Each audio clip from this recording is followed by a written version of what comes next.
ఆరోగ్యాభిలాషులందరికీ నా హృదయపూర్వక నమస్కారములు.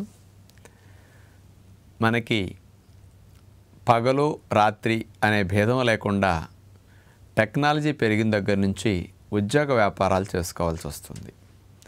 కానీ చాలామంది ఈ రోజుల్లో రాత్రి వేళలు ఎక్కువ గంటల వరకు మెలకు ఉండి ఉద్యోగ వ్యాపారాలు చేయటము, కొంతమంది ఉద్యోగాలు లేకపోయినప్పటికీ రాత్రిపూట కాస్త టీవీలు, సినిమాలు, ఇక సెల్ ఫోన్ ఇలాంటి వాటిని ఎక్కువగా ఉపయోగిస్తూ మిడ్ నైట్ వరకు కాలక్షేపం చేస్తూ ఉంటారు. ఇలా ఆర్టిఫిషియల్ లైట్ అనేది కంటి మీద పడే కొద్దీ మన బాడీలో జీవ గడియారం దెబ్బతిని చివరికి ఇది ఒబిసిటీ రావడానికి కూడా ఆర్టిఫిషియల్ లైట్ ఎక్కువసేపు కంటి మీద పట్టడం అనేది ఒక సైడ్ ఎఫెక్ట్గా కనిపిస్తూ ఉంది. మరి ఈ రోజుల్లో ఎక్కువ మందికి ఒబిసిటీ అంటే 80% మందికి పైగా పెద్ద సమస్య ఒబిసిటీ. దీనికి ఆర్టిఫిషియల్ లైట్కి లింక్ ఉందని చాలా పరిశోధనలు నిరూపిస్తున్నాయి.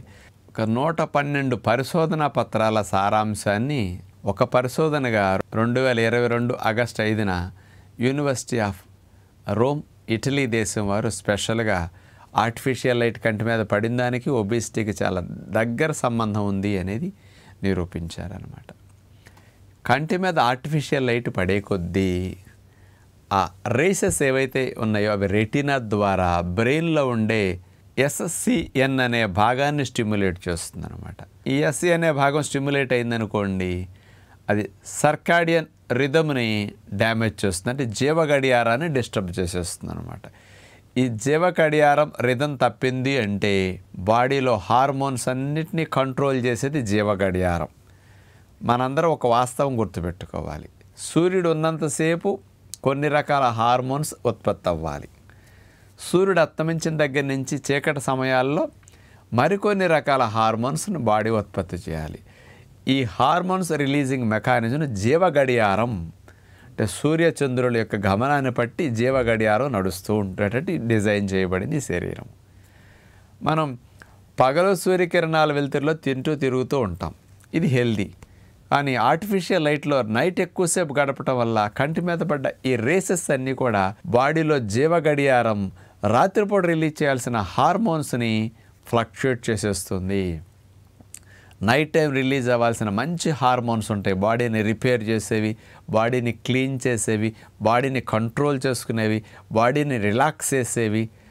ఈ గ్లాండ్స్ అన్నిటినీ కొన్ని నైట్ టైం శాంతింపజేసేవి, ఇవన్నీ నైట్ టైం ఉంటాయి. ఈ నైట్ టైం రిలీజ్ అవ్వాల్సిన హార్మోన్స్ జీవ గడియారం దెబ్బతింటే రిలీజ్ కాదనమాట. ఎప్పుడైతే బాడీలో సర్కాడియన్ రిథమ్ అనేది దెబ్బతింటుందో ఈ సర్కాడియన్ రిథమ్ యొక్క కంట్రోల్లో పనిచేస్తుంటాయి pituitary gland, thyroid gland, adrenal gland, ఇవన్నీ దాని ఆధీనంలో పనిచేస్తుంటాయి. అదే డిస్టర్బ్ అయినప్పుడు ఈ హార్మోన్స్ అన్నీ ఈ గ్రంథుల నుంచి రిలీజ్ అయ్యి డిస్టర్బ్ అయిపోతాయి. అందుకని ఈ సర్కాడియన్ రిథమ్ ఆర్టిఫిషియల్ లైట్ వల్ల డ్యామేజ్ అవటం వల్ల T3, T4 హార్మోన్స్లో మార్పులు రావటము, స్ట్రెస్ హార్మోన్ అయిన కార్టిజాల్ హార్మోన్ ఎక్కువ రిలీజ్ అవ్వటము, అట్లాగే మెయిన్గా ఈస్ట్రోజన్ హార్మోన్లో ఫ్లక్చుయేషన్స్ రావటము స్పష్టంగా సైంటిస్టులు గమనించడం జరిగింది. అందుకని ఈ హార్మోన్స్ అన్నీ శరీరాన్ని, మెటబాలిజంని కంట్రోల్ చేస్తూ ఉంటాయి. మెటబాలిజం గాడి తప్పేస్తుంది, అందుకని ఒబిసిటీ రావడానికి ఇవి కారణమవుతూ ఉందన్నమాట. ఇంకొక నష్టం ఏంటంటే ఈ ఆర్టిఫిషియల్ లైట్ కంటి మీద పడే కొద్దీ ఈ సర్కాడియన్ రిథమ్ డిస్టర్బ్ అయినప్పుడు నైట్ టైం ఆకలి సెంటర్ సప్రెస్ అయి పడుకోవాలి. లెక్క ప్రకారం ఆకలిని పుట్టించి అరిగించే హార్మోన్స్ అన్నీ ఆగిపోవాలి. ఈ రిథమ్ దెబ్బతింటం వల్ల, జీవ గడియారం దెబ్బతింటం వల్ల నైట్ టైం అనేది కంట్రోల్ లేకుండా పోతుంది. ఆహారం మీద వాంచ్ ఎక్కువై బ్యాడ్ ఫుడ్ మీద మైండ్ ఎక్కువ వెళ్ళేటట్టు ఈ హంగర్ సెంటర్ సప్రెస్ అవ్వకుండా యాక్టివ్ అవటం వల్ల నైట్ టైం వల్ల కంట్రోలింగ్ పవర్ తక్కువ ఉంటుంది. కాబట్టి అందుకని ఎక్కువ మంది బ్యాడ్ ఫుడ్ ఎక్కువ నైట్ టైం లైక్ చేస్తూ ఉంటారు. తినకూడని చెత్తా చెదారాలన్నీ రాత్రి వేళ తినడానికి ఇష్టపడతారు. ఈ జీవ గడియారం దెబ్బతింటం వల్ల వచ్చే నష్టం అనమాట.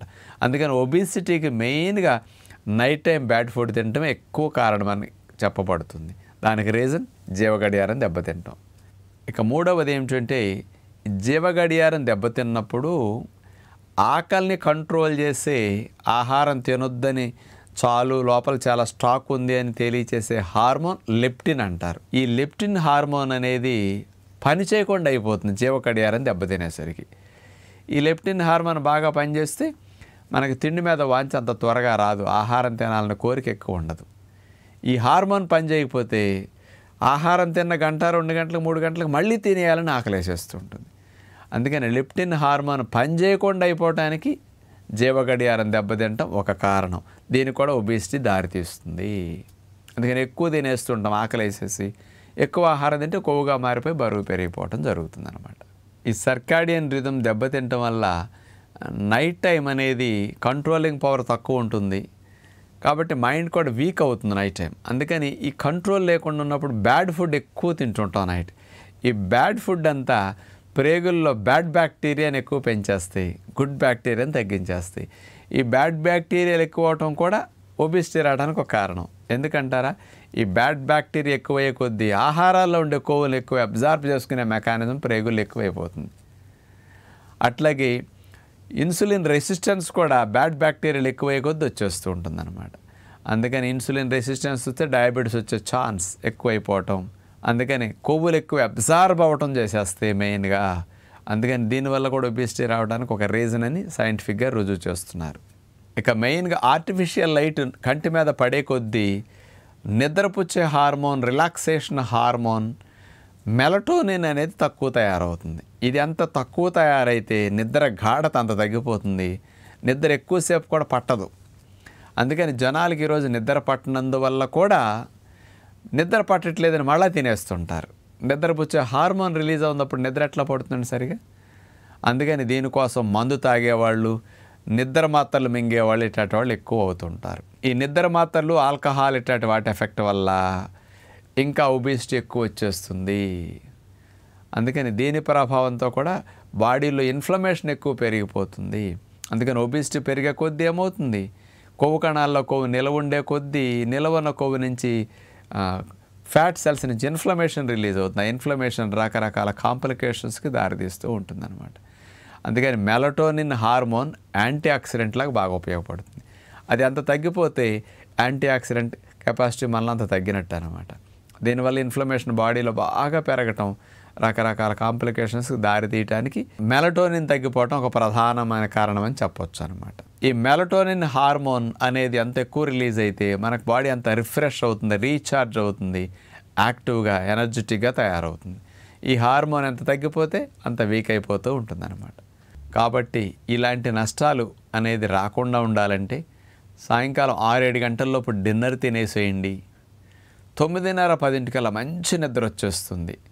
Early dinner best good habit అనమాట, మంచి గాఢ నిద్రకి. 9:30-10 కాస్త సాధ్యమైనంత వరకు పడుకోవడానికి ట్రై చేయండి. ఈ లోపు కూడా ఇంట్లో కాస్త బెడ్ లైట్ ఏదన్నా వేసుకుని కంటి మీద డైరెక్ట్ లైట్ పడకుండా కూడా ఉండగలిగితే చాలా మంచిది. సాధ్యమైనంత వరకు టీవీలు, సెల్ ఫోన్లు నైట్ ఎక్కువ వాడకుండా ఉంటే మీ జీవ గడియారం సజావుగా సాగుతుంది. ఆర్టిఫిషియల్ లైట్ కంటి మీద పడిందంటే చాలు హార్మోన్ డిస్టర్బెన్స్ వస్తాయి. ఇన్ని రకాల హార్మోన్ డిస్టర్బ్ చేసుకుంటే మనం సుఖంగా ఆరోగ్యంగా జీవించగలుగుతామా? ఆలోచించండి. కాబట్టి ఎర్లీ డిన్నర్ చేయండి, ఎర్లీగా పడుకోండి, ఎక్కువ గంటలు పడుకోండి, హార్మోన్ ఫ్లక్చుయేషన్స్ రాకుండా ఉంటాయి. మరి జీవ గడియారం సజావుగా పనిచేస్తే ఆరోగ్యం సహజంగా మనకు లభిస్తుందని విజ్ఞప్తి చేస్తూ నమస్కారం.